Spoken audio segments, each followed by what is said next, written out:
Buenas tardes, noches y bienvenidos un martes más a De Paseo por la Historia, donde hoy caminaremos junto a una considerada santa por la Iglesia Católica. Beatificada en 1909 en la Catedral de Notre Dame, dentro de la catedral una estatua le rinde homenaje, sería canonizada el 16 de mayo de 1920 en la Basílica de San Pedro por el Papa Benedicto XV, concediéndole el más alto honor dentro de la Iglesia Católica. Su causa duró 500 años, pero no fue por motivos religiosos. Tras esta larga causa se encontraron motivos políticos. En concreto, que Francia e Inglaterra eran enemigos históricos acérrimos, lo que se intensificó tras la creación de la Iglesia anglicana. La Iglesia Católica no quería exacerbar la enemistad entre los países, ni que la futura santa fuera utilizada como símbolo de ella. No fue hasta la llamada Entente Cordiale, a mediados del siglo XIX, cuando su causa pudo prosperar. Aunque técnicamente estaba exenta de los 3 primeros milagros que se deben acreditar en todo proceso, por causa de su martirio, los mártires no necesitan de milagros para ser reconocidos por la Iglesia, dicen que igualmente los tuvo. 3 monjas se curaron milagrosamente de cánceres después de rezarle. En el camino hacia la canonización, también habría curado a una mujer de tuberculosis y a otra mujer de un agujero en el pie.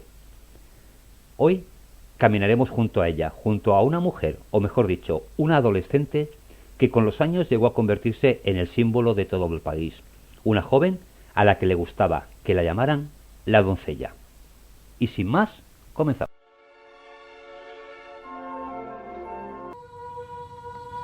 Tendría unos 10 años. Iba por un atajo de camino a casa por el bosque, cuando empezó a soplar un extraño viento. Era un sonido tan raro, como voces que me llamaban. Todo sucedía tan rápido. No podía moverme, no podía respirar. Dios me había dado un mensaje para que lo entregara. ¿Cuál era el mensaje?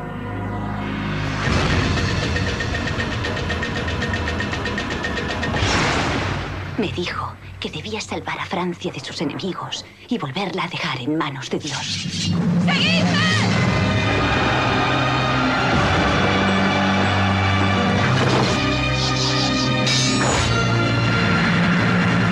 A lomos de su caballo blanco, ella sola obligó al ejército inglés a retroceder.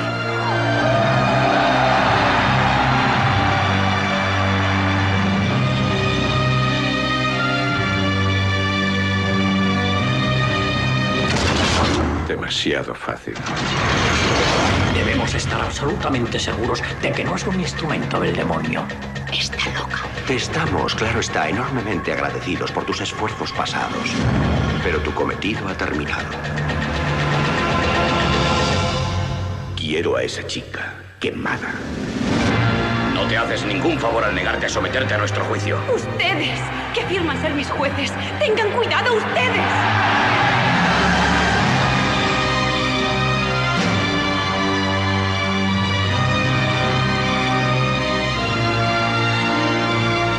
¿Crees que Dios tomó una decisión acertada al elegir a una niña ignorante para que salvara el reino de Francia?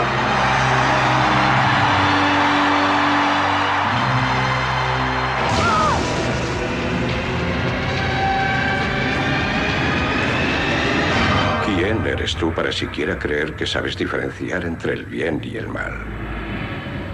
Solo soy una enviada.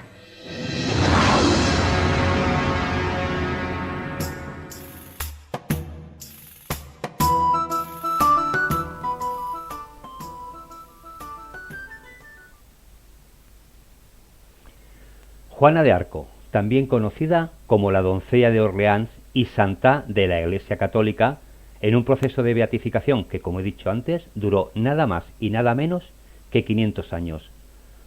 Esta campesina de la Edad Media se convirtió en heroína nacional de Francia y lideró tropas del ejército contra ingleses y borgoñeses en la llamada Guerra de los 100 años. Una adolescente que en esa época en la que la guerra era conducida por los hombres nobles, con tan solo 17 años logró encabezar batallones del ejército francés, un hito totalmente inusual en la historia, máxime cuando era mujer y campesina. Según ella, actuaba por orden de los ángeles y santas que se le aparecían en sus visiones, y los historiadores, en función de su ideología, aquí la objetividad no importa, van desde la esquizofrenia hasta una astucia única, pasando por una fuerte creencia religiosa. Creencia que no le sirvió de mucho, ya que a pesar de su ferviente devoción, fue quemada en la hoguera bajo acusación de herejía cuando tenía tan solo 19 años. Juana de Arco es recordada como una heroína nacional en Francia, una mártir cristiana por el catolicismo, aunque fueran ellos mismos los que la condenaron a muerte, o un ejemplo de la emancipación de la mujer frente a los roles sociales convencionales, y su vida ha sido representada en numerosas obras teatrales, literarias y cinematográficas, como siempre, algunas con más acierto que otras. Juana de Arco nació en la aldea de Domremy, en el noreste de Francia, que actualmente lleva el nombre de Domremy la Pucelle en su memoria, la Pucelle, que suele traducirse como la doncella, nombre que recibió Juana debido a su juventud y que ella misma utilizaba a veces. En esta pequeña población de unos 150 habitantes en la actualidad, todavía se puede ver su casa natal, una construcción sencilla de 2 plantas con una gran chimenea. Fue en la campiña de Domremy donde Juana tendría sus primeras visiones. Se ignora la fecha exacta de su nacimiento, ya que en aquella época no existía un registro de nacimientos y el registro de bautismo era exclusivo para los miembros de la nobleza. Sin embargo, cuando fue interrogada por primera vez por el Tribunal Eclesiástico en 1431, dijo tener 19 años, aunque es cierto que ni ella misma estaba segura, por lo que podemos fijar su año de nacimiento en 1412. Analfabeta, nunca aprendió a leer y tan solo sabía escribir su nombre, Jeanne, que era como firmaba las cartas que dictaba. Era hija de un agricultor llamado Jacques d'Arc, que poseía tierras y ocupaba cargos públicos en Domremy, pero no pertenecía a la nobleza. La madre de Juana fue Isabel Romé, y hasta donde se puede reconstruir su historia, al parecer, fue la cuarta de 5 hermanos. Al ser los 3 que la precedían varones, si bien la familia no atravesaba penurias económicas, Juana tenía que ocuparse a las tareas domésticas y campesinas propias de las mujeres en aquellos años. Posiblemente tenían algunas tierras o algunos animales y Juana pues ayudaba en las tareas, aparte de las tareas del hogar.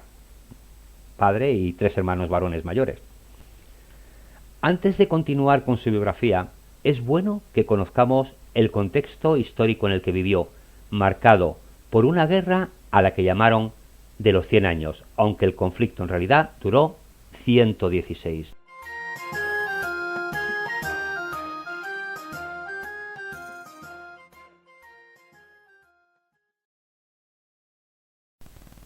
La rivalidad entre Francia e Inglaterra venía de lejos. De mediados del siglo XI, cuando Guillermo el Conquistador, duque de Normandía, conquistó el trono inglés tras resultar vencedor en la batalla de Hastings. Indicar que hasta entonces los duques normandos eran vasallos de los reyes de Francia, por lo que Guillermo pasó a tener más poder que el rey que hasta entonces rendía vasallaje.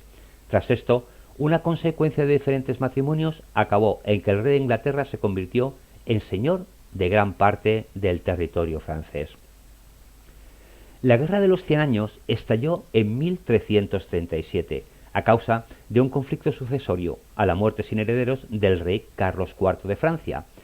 Entonces reclamarían el trono 2 de sus sobrinos, el conde Felipe de Valois y el rey Eduardo III de Inglaterra. En la época en la que vivió Juana de Arco, los ingleses habían vencido en varias batallas y se habían aliado con los borgoñeses, habitantes de la región de Borgoña en el centro de Francia, actualmente conocida por sus vinos, y que también defendían el derecho al trono francés del rey de Inglaterra. En aquellos años, Enrique VI, ingleses y borgoñeses acabaron dominando el sudoeste y el norte de Francia, incluido París. Del otro lado estaba el delfín Carlos, heredero por primogenitura de la casa de Valois, que controlaba el centro y el sur con la ayuda de los Armagnacs, una facción política rivales de los borgoñeses. La Guerra de los 100 Años finalizó en 1453 con la retirada de los ingleses de Francia, si bien, como he dicho antes, se extendió a lo largo de 116 años. Los episodios de guerra, aún así, tuvieron lugar de forma intermitente, pero dejaron devastada a una buena parte del territorio francés, cuya nobleza feudal quedó en una posición debilitada. Y es en medio de esta guerra cuando aparece Juana. Todo comienza con la aparición del arcángel Miguel, que supuestamente protegía el reino de Francia, y a las voces de Santa Catalina de Alejandría y de Santa Margarita, que la guiarían a lo largo de su breve vida. En casos similares, no es lo más normal que Juana se hubiera convertido en una mística, hubiera sido, pues, como ha sucedido con tantas otras que han tenido visiones, ¿no?, que se conviertan al misticismo, que pasen a servir, pues, su vida dedicada a la religión, a Dios. Algo similar, pues, a Teresa de Jesús, por ejemplo. Pero en su caso no fue así. Estos mensajes divinos la incitaban a la acción y no a la oración. Debía unirse al ejército del rey de Francia y recuperar los territorios ocupados por los ingleses. En el juicio al que fue sometida, Juana de Arco declaró que había escuchado la voz de Dios por primera vez cuando tenía 13 años en el jardín de su padre. Según su testimonio, dicha voz provenía del costado de la iglesia y le acompañaba una potente luz, y si bien al comienzo le embargó el miedo, luego comprendió que provenía de un ángel enviado por Dios. En su declaración dijo que esa voz correspondía al arcángel Miguel y que éste se le apareció posteriormente de modo que pudo verlo con sus propios ojos. También identificó las voces y apariciones de otras dos figuras del santoral católico, Santa Catarina de Alejandría y Santa Margarita de Antioquía, dos santas que eran muy veneradas por el catolicismo de la época. En su relato, las voces y apariciones se reiteraron durante 3 años. Inicialmente la instaban a comportarse de manera piadosa y luego le insistían que debía ir al centro de Francia, levantar el asedio de Orleans y permitir que el delfín Carlos fuera coronado rey. Juana, por lo tanto, se limitó a cumplir la voluntad de Dios. Y un buen día, la joven doncella se despachó a Chinon, donde se encontraba la corte de Carlos VII, por entonces delfín, y ataviada con ropas masculinas, tal como le habían indicado las voces, convenció al delfín de que ella era la enviada para ayudarle a reconquistar Francia. Ya hemos dicho la controversia que existe en torno a su figura, desde una condición médica como la esquizofrenia, o la astucia para lograr convencer a un buen número de personas, y hasta una sincera creencia basada en una forma de interpretar el mundo, o para algunos creyentes cristianos, la verdadera inspiración divina. No lo sabemos, no es muy normal que las apariciones de este tipo digan que se vayan a enfrentar cristianos contra cristianos. Normalmente, en casos similares, pues era para la guerra contra devotos de otras religiones, ¿no? En este caso era algo inusual, pero sin lugar a dudas Juana estaba convencida de lo que hacía. Tras varios intentos fallidos, acudió a Robert de Baudricourt, capitán de una guarnición francesa en Vaucouleurs, y le solicitó una pequeña escolta para viajar al castillo de Chinon. El objetivo era entrevistarse con el delfín y convencerle de que las voces divinas le habían enviado para ayudarlo a levantar el asedio de Orleans. Hay que decir que en esa época circulaban profecías acerca de una joven o virgen que salvaría el reino de Francia. Muchos vieron en esa jovencita el cumplimiento de esa profecía, y es posiblemente gracias a esas creencias populares y a su propia insistencia que Juana logró su cometido. Como ya hemos dicho, vestida de hombre y acompañada de una escolta, atravesó a caballo territorio hostil y llegó a Chinon a finales de febrero de 1429. Juana tenía que estar tan convencida, pero tanto, que logró que un noble le pusiera a su disposición algunos hombres para ir a la corte, para ir a entrevistarse con el rey. Por lo tanto, sabía convencer.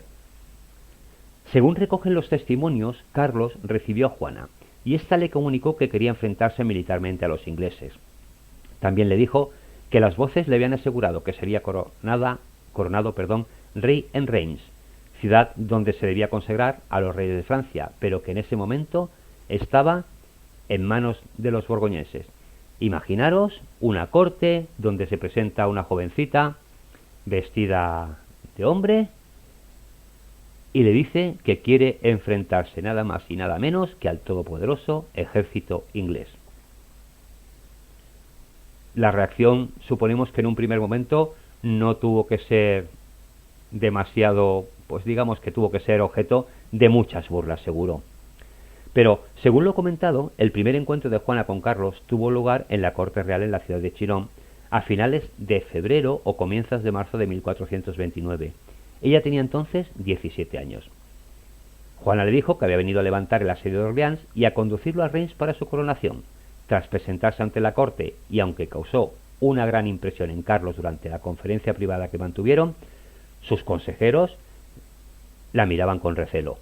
Y quiero imaginar que no solo con recelo, sino con burlas que seguramente extendían incluso al propio heredero, a Carlos, ¿no? Cómo podía dejarse convencer por esta jovencita. Aún así, a los consejeros de Carlos lo que más les preocupaba es que si no se demostraba la ortodoxia de Juana, si no se descartaba que fuera una hereje o una hechicera, los enemigos del delfín podían alegar fácilmente que su corona era un regalo del diablo. Lo que más le preocupaba a los consejeros de todo esto es que Juana fuera una bruja. Para evitar esta posibilidad, el delfín ordenó investigar los antecedentes de la joven y hacer un examen teológico en Poitiers para verificar su moralidad y asegurar su devoción. Por lo tanto, después de esto, y con el delfín, el heredero al trono, pues bastante convencido, aún así, vamos a ver quién es esta muchacha. Vamos a ver si realmente es una joven de moralidad alta, si es una devota, si tiene algún tipo de antecedentes. Es más, en abril de 1429, la comisión de investigación la declaró una chica de vida irreprochable, una buena cristiana, poseída de las virtudes de la humildad, la honestidad y la sencillez. Seguramente en su localidad la tenían por eso, porque los testimonios al final se cogían de la gente que convivían con ella. Y bueno, la gente al parecer exaltó sus virtudes. Los teólogos de Poitiers no tomaron ninguna decisión sobre el tema de sus inspiraciones divinas, pero concordaron en que enviarla a Orleans podría ser de utilidad al rey y demostraría si su inspiración era de origen divino. Este tribunal, los teólogos estos, no entraron en sus visiones, en si ella veía al arcángel, veía a las santas o si no las veía.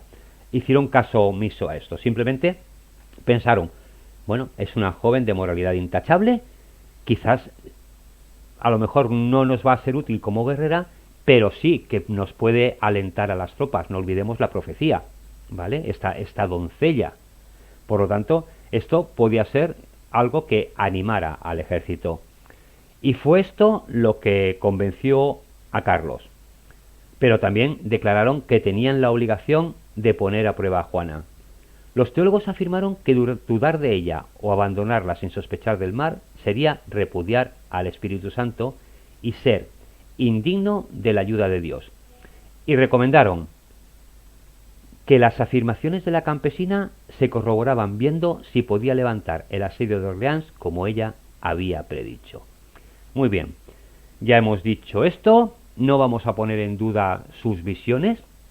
Si ella dice que ve al arcángel y ve a santas, vamos a dejarlo ahí, no vamos a ir contra ella, a ver si va a ser verdad que tiene la ayuda de Dios. ¿Y que quiere? ¿Ir a Orleans? Vamos a dejarle ir a Orleans. Previamente, eso sí, fue enviada a Tours, donde fue examinada físicamente por un grupo de mujeres lideradas por la suegra de Carlos, Yolanda de Aragón, quienes verificaron su virginidad. Evidentemente, para que cumpliera con todos los requisitos de la profecía, tenía que ser doncella. Y se sometió a una prueba para que verificaran que era virgen. Con todo y con esto, la joven campesina no las tendría todas, el rey no le daría de todo, y dependía de las donaciones para equiparse con armadura, caballo, espada, estandarte y el resto de pertrechos de sus séquitos. El historiador Stephen Ritchie explica la atracción de la corte real por esa joven plebeya, señalando que quizás la veían como la única fuente de esperanza para un régimen que estaba cerca del colapso. Pasaron de la burla a la esperanza, de pensar esta jovencita qué es lo que hace aquí, a pensar, bueno, pues quizás es la única que nos puede traer ese rayito de luz que nos hace falta para acabar de combatir a los ingleses. No hicieron falta demasiadas donaciones. Tras los exámenes, fue el propio Delfín quien encargó una armadura de plata para ella. Recibió un estandarte que había diseñado ella misma y le llevaron una espada que se encontraba bajo el altar de la iglesia de Santa Catarina de Fierbois. Alrededor de ese tiempo, Juana empezó a llamarse a sí misma Juana la doncella, enfatizando su virginidad, que era una señal de sumisión. Finalmente, equipada con su armadura blanca y portando su estandarte con los nombres de Jesús y María, como ha sido representada en numerosas pinturas, se puso al frente de las tropas y obligó a los ingleses a levantar el sitio de Orleans, derrotando al general británico Talbot Empaté, que tenía por lo visto bastante prestigio. Orleans era una ciudad con gran importancia estratégica. Algunos creían que si caía a manos de los ingleses, estos podían vencer definitivamente a los franceses leales al Delfín Carlos. El asedio inglés de la ciudad comenzó en octubre de 1428 y Juana declaró posteriormente que las voces del arcángel Miguel y las santas Catalina y Margarita la convencieron de que debía ayudar a Carlos a levantar el sitio de Orleans. Con sus tropas y vituallas para los asediados, llegó a las afueras de Orleans y logró penetrar en la ciudad. Durante los días siguientes se sucedieron ataques contra las fortalezas que mantenían los ingleses en los alrededores, hasta que al 9º día los ingleses se retiraron. Juana llega a una ciudad de Orleans sitiada y se reúne con el comandante Joan de Dunois, puesto que Orleans no estaba completamente aislada. Dunois fue capaz de hacerle entrar en la ciudad, donde fue recibida con gran entusiasmo. Recordemos, Juana traía esperanza.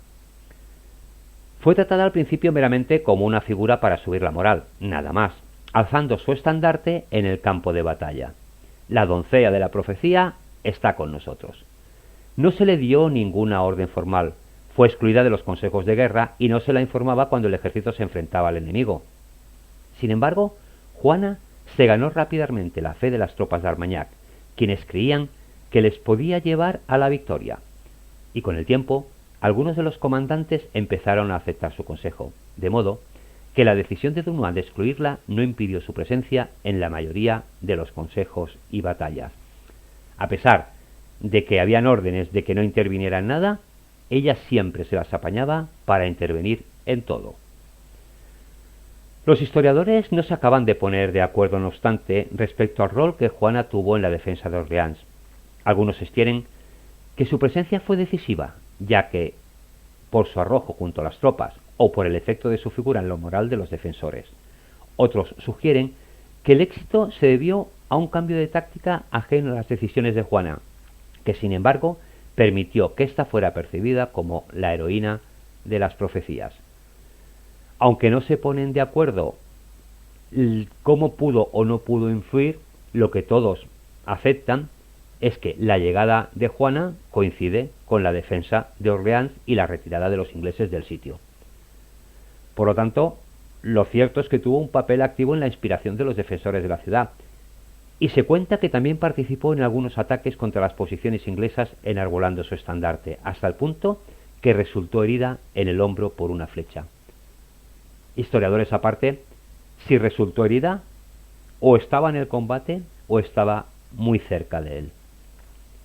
Luego de la exitosa defensa de Orleans, las tropas francesas al servicio del Delfín Carlos pasaron a la ofensiva. Juana de Arco participó activamente en esta campaña y algunos historiadores afirman que fue suya la iniciativa debido a su convencimiento de que había que avanzar hasta Reims para la coronación de Carlos. De todos modos, se tiene constancia de que en su planificación e implementación participaron también otros consejeros y comandantes. ella no iba sola. Lógicamente, había toda una serie de asesores, de consejeros y de líderes del ejército que estaban junto a ella. La campaña del Loira de junio de 1429 consistió en la conquista sucesiva de 3 ciudades del valle del río Loira, ubicadas junto a puentes de importancia estratégica controlados por los ingleses, y la victoria en la batalla de Patay. Esta seguidilla de éxitos militares sentó las bases del avance francés hacia el norte. Juana de Arco estuvo al frente de algunas de estas tropas junto al duque Juan II de Alençon, a quien ella se refería como el duque gentil. Tras el éxito en esta campaña, quedaba liberado el camino para seguir con el plan ideado por Juana, que ella atribuía a la inspiración divina, es decir, avanzar junto a Carlos hasta Reims, en el norte, y coronarlo en la catedral.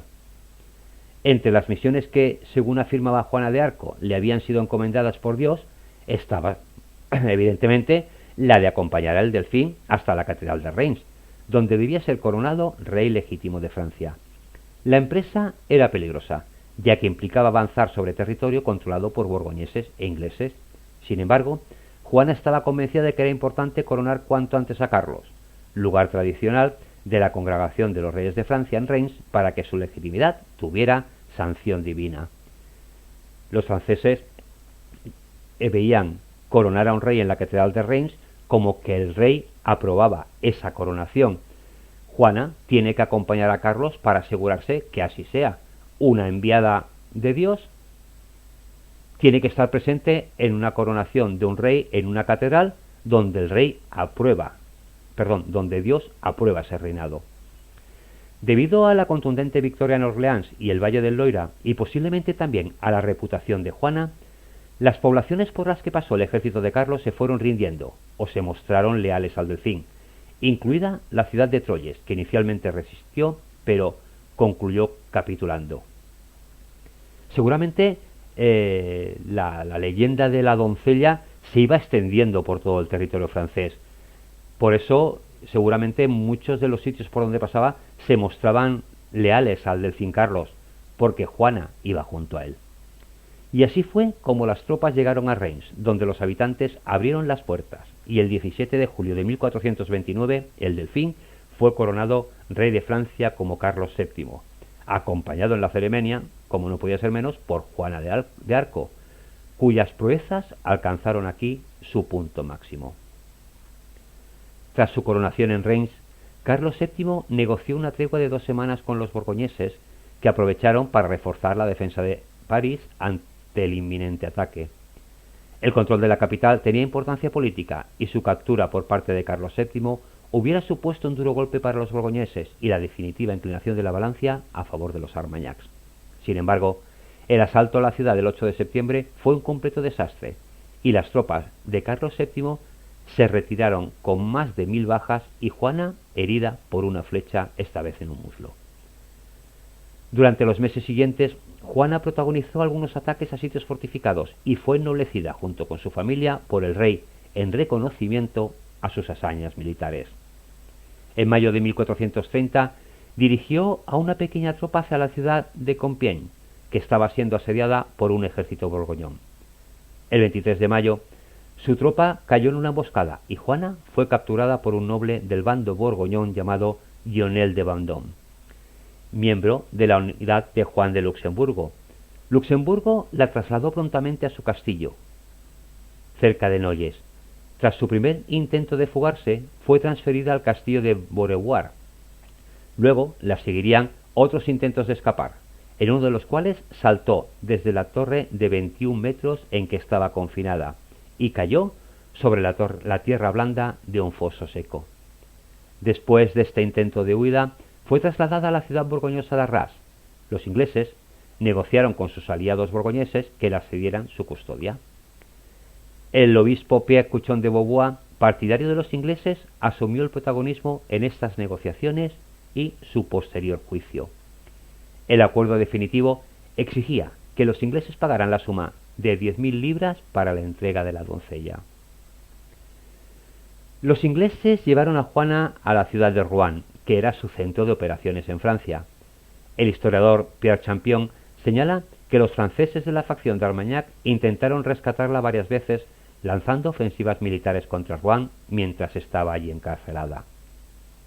Una campaña tuvo lugar durante el invierno de 1430-1431, otra en marzo de 1431 y otra a finales de mayo. Perdón. Poco antes de su ejecución, y todas fueron en vano.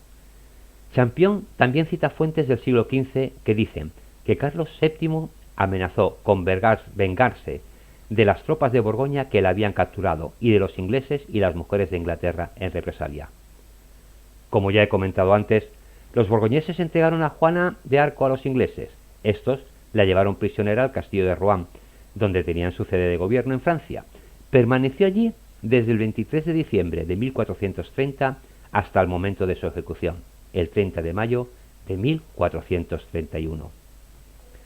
Juana fue acusada de herejía y fue examinada por un tribunal eclesiástico presidido por el obispo de Beauvois, Pierre Cochon, que pertenecía a la facción de los borgoñeses, como ya hemos dicho, enemiga del rey Carlos VII. A pesar del carácter eclesiástico del juicio, Juana permaneció encerrada en una celda secular, en una de las torres del castillo de Rouen, donde tuvo que soportar frecuentes hostigamientos. Durante el juicio se la sometió a rigurosos interrogatorios en los que participaron casi 120 acusadores y testigos. Se la acusaba de hechicería, de vestir ropas masculinas y de otros cargos que buscaban demostrar que detrás de su aparente piedad católica se escondía un hereje. Creyeran o no en todo aquello de la que la acusaban, era evidente la conveniencia política de desentenderse de una figura que había otorgado una renovada inspiración a los franceses leales a Carlos VII. El juicio tuvo lugar entre enero y mayo de 1431. Gran parte de lo que sabemos sobre la vida, las ideas religiosas y el tráfico final de Juana de Arco provienen de las actas de este juicio. Si bien durante los interrogatorios mantuvo sus afirmaciones respecto a los mensajes que decía haber recibido de Dios para coronar a Carlos VII y expulsar a los ingleses de Francia, en una de las últimas sesiones se retractó y negó las apariciones del arcángel Miguel y las santas Catalina y Margarita.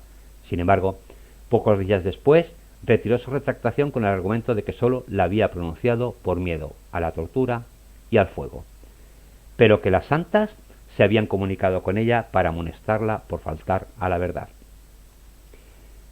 No nos podemos imaginar enfrentándonos a la tortura. Sabemos los elementos de tortura que se utilizaban en aquella época contra las mujeres que eran acusadas de brujería. Y el miedo, pues por muchas visiones que tuviera Juana, no dejaba de ser el miedo, aunque, como hemos visto, finalmente se retractó. Juana de Arco fue hallada culpable de más de 70 cargos, incluidos los de inventar falsas revelaciones y apariciones divinas. Vestir como un hombre también era considerado un delito. Incurrir en blasfemia y ser sospechosa de herejía. Por haber negado su retractación, se convirtió, a ojos del tribunal, en reincidente. Fue sentenciada a morir en la hoguera, entregada al brazo secular de los ingleses. La ejecución tuvo lugar en la plaza del Mercado Viejo de Rouen el 30 de mayo de 1431, cuando tenía 19 años. Sus cenizas fueron arrojadas al río Sena. 20 años después, la madre de Juana inició un proceso de revisión del juicio y logró que éste fuera anulado por fallos de procedimiento. Era el año 1456. La guerra de los 100 años había terminado y los ingleses ya se habían retirado de Francia. En 1920 fue canonizada por el Papa Benedicto XV. De Juana de Arco también tenemos algunas frases, sobre todo frases pronunciadas en sus testimonios ante el Tribunal de la Inquisición. Vamos a escuchar alguna de ellas y entender un poco más a Juana.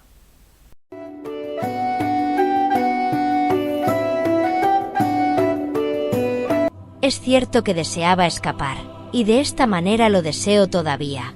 ¿No es esto legal para todos los prisioneros? Mis voces me dicen, no temas, responde con atrevimiento, que Dios te ayudará. Trabaja como si con solo tu trabajo pudieras alcanzar la meta. La ropa no hace a la gente. Mejor la integridad en las llamas que sobrevivir en la retratación de la verdad. Dios desprecia la tranquilidad de las almas que destinó para la batalla. Los hombres pelean, solo Dios da la victoria. No tengo miedo, yo nací para hacer esto.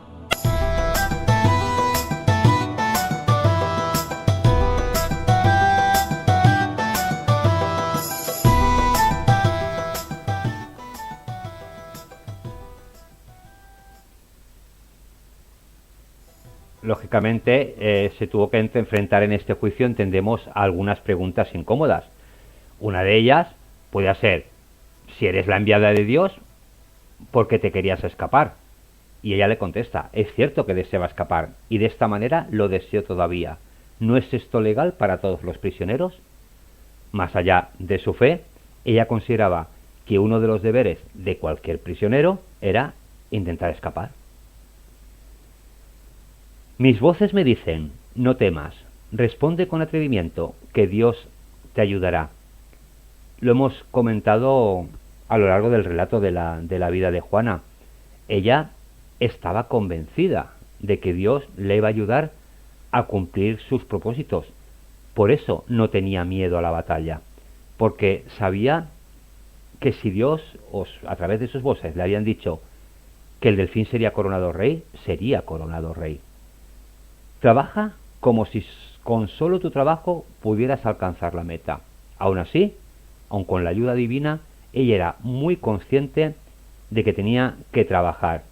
En este caso tenía que luchar.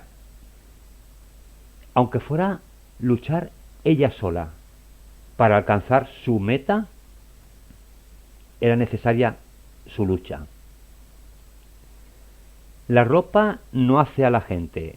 Hemos dicho que, entre otras acusaciones, a Juana, una de ellas era de vestir ropa masculina, algo pues que también comportaba en cierta manera un delito de herejía, ¿no? Un delito contra la voluntad divina. El hombre tenía que vestir de hombre y la mujer de mujer. Ella ya dice: la ropa no hace a la gente. Aquí ya nos deja evidencia de que no ve ella mayor importancia en cómo iba vestida. En la primera ocasión que se viste de hombre es para intentar acceder a la corte. Seguramente si hubiera ido vestida de jovencita hubiera sido más complicado. Mejor la integridad en las llamas que sobrevivir en la retratación de la verdad. Esto lo pronuncia cuando, por el miedo a la tortura, se retracta y dice que no había tenido ningún tipo de visiones ni había escuchado ninguna voces. Al final vuelve a decir que sí, que realmente escuchó esas voces y tuvo esas visiones, y que se iba a mantener íntegra, aunque sabía que su final iba a ser la hoguera. Pero ella prefería la hoguera antes que seguir viva por lo que ella consideraba que era mentir. Dios desprecia la tranquilidad de las almas que destinó para la batalla. Por mucho que Juana tuviera fe en Dios, eso no quiere decir que ella se iba a sentar en una silla y bueno, ya se encargará Dios de todo. No. Ella misma decía: Dios desprecia la tranquilidad de las almas. Si tu fin es la batalla, levántate y lucha. Si tienes que trabajar el campo, levántate y trabaja el campo. Por mucho que tú creas en la ayuda divina, tienes que poner algo de tu parte, tienes que hacer el esfuerzo. Sin esfuerzo no hay ayuda. Los hombres pelean, solo Dios da la victoria. Aún así, aunque ella era consciente de que tenía que luchar, también sabía que al final sería Dios el que se posicionaría de un bando o se posicionaría de otro, que al final los hombres se limitan a pelear. Ella creía firmemente en Dios y sabía que Él era el único que le iba a dar la victoria. No tengo miedo, yo nací para hacer esto.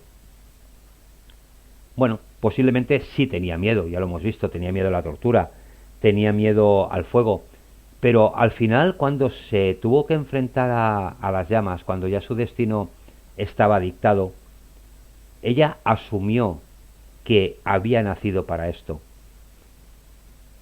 Más allá de que podamos creer o no podamos creer, ella tuvo sus primeras visiones con 13 años, era una niña, y a partir de ese momento ya fue forjando su destino. Ella ya tenía muy claro para qué había nacido.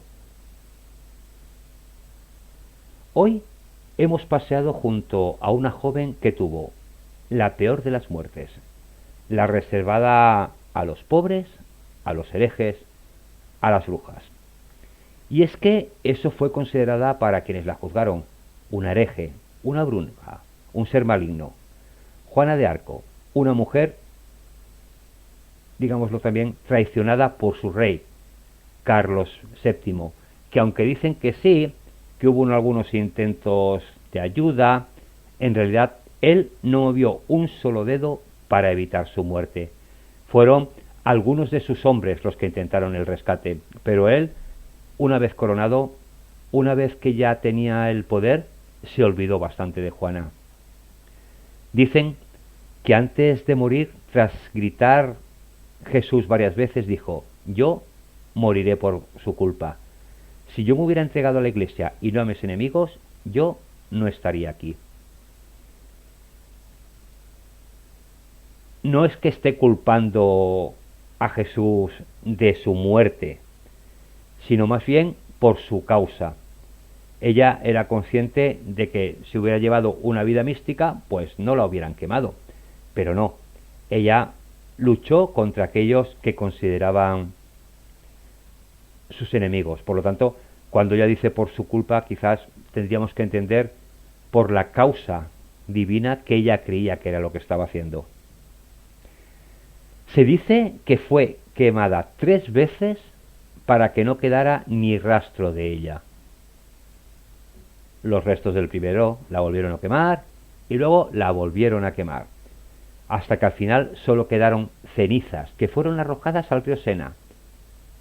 En un museo de Chinon dicen conservar algunas de estas cenizas.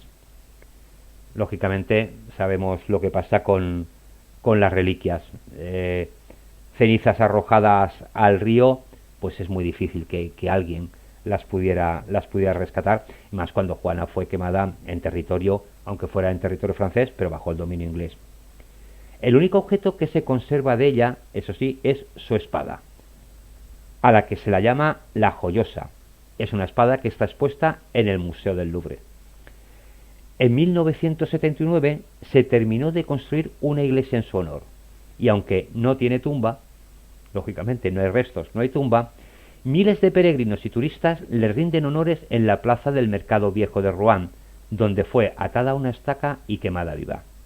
No obstante, el arzobispo de Tours dice que conserva unos restos que incluyen una costilla humana aparentemente carbonizada, rastros de madera quemada, un trozo de lino y el fémur de un gato. Lo del gato se explicaría por una práctica medieval, que era arrojar gatos negros a la hoguera de las mujeres quemadas por brujería. Desde siglos de los siglos, los gatos negros siempre se han asociado a las brujas, y cuando una mujer era quemada por bruja, se cogía a un gato negro y se quemaba junto a ella, la bruja y su gato. Según el arzobispado, supuestamente estos objetos podrían guardar relación con la santa, pero evidentemente son más fruto de la devoción que de una evidencia real.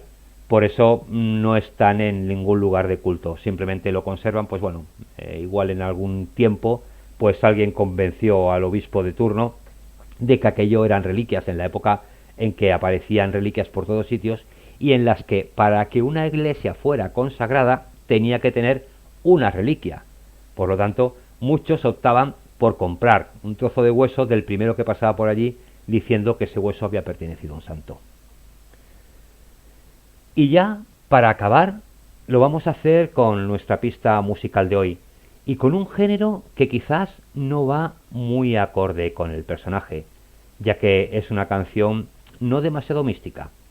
Es de un grupo de heavy y power metal que se llama Tierra Santa, y que le dedicó una de sus canciones a Juana de Arco, una canción que lleva el nombre de nuestra protagonista de hoy.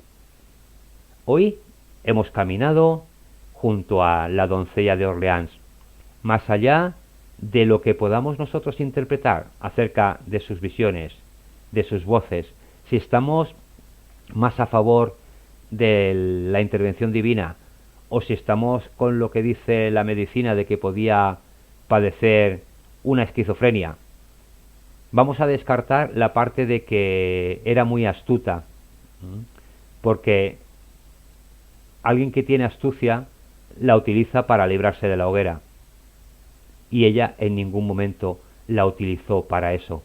Por lo tanto, dejamos la astucia y nos quedamos con la parte que queramos, con la parte de su esquizofrenia o con la parte de que realmente ella tuvo unas visiones que la instaron a pelear. Pero sea como fuere, es una heroína en su país, en Francia. Fue alguien que influyó de una manera determinante en esa guerra de los 100 años, en el trono de los Armagnac, y que luchó convencida de su fe, que no temía morir en la batalla, y que hasta su último día era consciente de por qué y para quién había luchado. Gracias por acompañarme. Ya sabéis, mañana a partir de las 10 va a hacer un pequeño cambio horario. Tendremos a nuestro compañero David Mena con el Rincón de David, ese espacio donde, bueno, nos habla de cómo enfrentarnos a nuestros complejos, a nuestros miedos, y nos habla de superación personal y de las cosas que nos pueden ayudar. Y el jueves nos volvemos a encontrar ya, esta vez con la música, con ese recorrido por la historia musical en Melodías de ayer y de siempre, como siempre, a las 8:30 de la tarde. Y ahora sí, ahora ya dándoos nuevamente las gracias, os dejo con Tierra Santa y Juana de Arco.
Acompáñanos en un viaje a través del tiempo, para encontrarnos con esos personajes, muy conocidos, poco conocidos o olvidados, que de alguna manera contribuyeron a nuestra historia, a la historia de todos. Porque la historia no solo la escriben los vencedores. De paseo por la historia, todos los martes, a las 10 de la noche y jueves tarde. En descaradafm.com. De paseo por la historia, dirige y presenta, Fran González. Te esperamos.